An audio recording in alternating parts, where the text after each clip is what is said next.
this is one of the issues that's closest to my heart, and it has been for a long time. So, you know my history. I don't have to repeat it, but I'm personally a Holocaust survivor as an infant. I barely survived.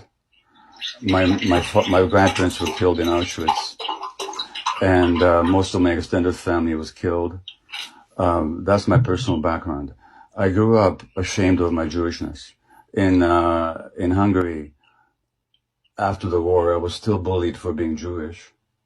And I remember one of my friends coming to my rescue once saying, leave him alone. It's not his fault that he's Jewish.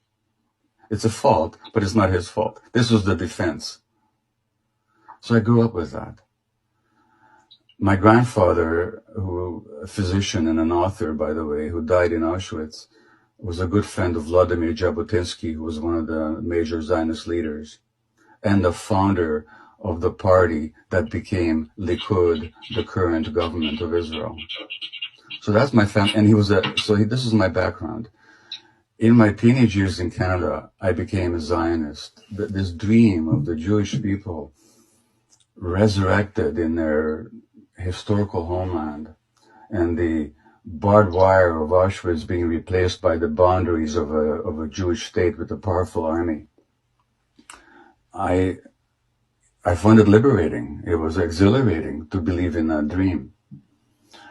And I absorbed all that perspective, all that point of view, and I really believed in it. And then I found out that it wasn't exactly like that. That in order to make this Jewish dream a reality, we had to visit a nightmare on the local population. There was a Zionist slogan called, a land without a people for a people without a land. But there was no land without a people. There was people living there who'd been living there for hundreds and years or even longer. As a matter of fact, if you want to hear something really interesting, and David Ben-Gurion, who was the first prime minister of Israel, actually subscribed to this. He said this, who are the Palestinians? Because the Jews in Roman times all of them never left Palestine. Many of them stayed there. And some of them, hundreds of years later, converted to Islam. So guess who the Palestinians are? In some ways, they might be descendants of ancient Jews. They are cousins, to say the least, no matter how you look at it. And there's no way you could have ever created a Jewish state without oppressing and expelling the local population, which is what they did in 1947, beginning in 1947, and first of all with British Empire protection, but they did this, and then in 1948, Jewish Israeli historians, have shown without a doubt that the expulsion of the Palestinians was persistent, it was pervasive, it was cruel, it was murderous, and with deliberate attempt. So that's what's called the Nakba in Arabic, the disaster or the catastrophe. Now in Canada, there's a law that you cannot deny the Holocaust. I don't believe in such laws, by the way. But in Israel, you're not allowed to mention the Nakba, even though it was at the very basis of the foundation of the state. So once I became aware of all this, I was, okay, well, yeah, we created this beautiful dream, but we imposed a nightmare on somebody else. And then I visited the occupied territories, Russell, during the first Intifada. I cried every day for 2 weeks at what I saw.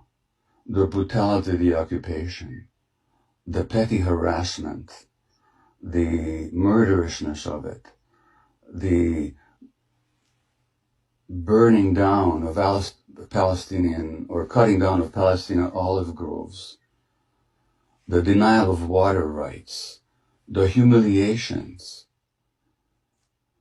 And this went on, and it's much worse now than it was then. So this is the background. And it couldn't have been in any other way. Because again, you couldn't have created that exclusive Jewish state without oppressing or expelling the local population. It's the longest ethnic cleansing operation in the 20th and 21st centuries. It's still going on. And who are these people in Gaza? Now you have to go to Gaza. You have to go there to really appreciate it. It's a small area where there are these multiple hundreds of thousands of people. Who are those people? The direct children or grandchildren of the people that are expressed from Israel, or what is not Israel. Now here's the outrage. And I'd like your Zionist friend in the States to tell me this. I, as a Jew, I could land in Tel Aviv tomorrow and demand citizenship under the law of the right of return. But my Palestinian friend in Vancouver, Hana Kawas, who was born in Jerusalem, can't even visit. Now, if I have the right of return after 2,000 years,